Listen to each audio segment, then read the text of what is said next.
کلام مقدس قرآن عہد نامہ میں سے زبور کی کتاب اس کا باب نمبر 91۔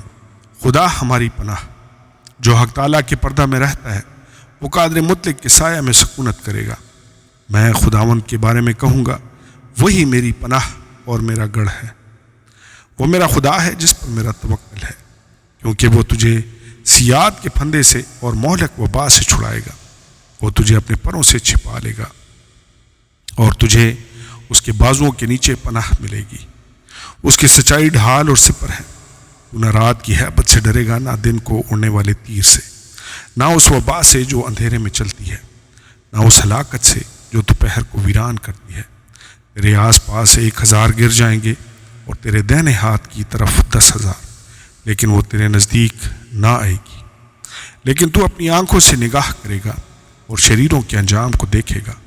پر تو اے خداوند میری پناہ ہے، تو نے حق تعالیٰ کو اپنا مسکن بنا لیا ہے۔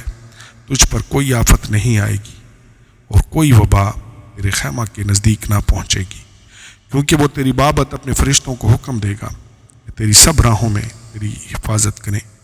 وہ تجھے اپنے ہاتھوں پر اٹھا لیں گے، تاکہ ایسا نہ ہو کہ وہ تیرے پاؤں کو پتھر سے ٹھیس لگے۔ تو شیر ببر اور افعی کو روندے گا، تو جوان شیر اور اژدہا کو پامال کرے گا۔ چونکہ اس نے مجھ سے دل لگایا ہے، اس لیے میں اسے چھڑاؤں گا۔ میں اسے سرفراز کروں گا، کیونکہ اس نے میرا نام پہچانا ہے۔ وہ مجھے پکارے گا اور میں اسے جواب دوں گا۔ میں مصیبت میں اس کے ساتھ رہوں گا، میں اسے چھڑاؤں گا اور عزت بخشوں گا۔ میں اسے عمر کی درازی سے آسودہ کروں گا اور اپنی نجات اسے دکھاؤں گا۔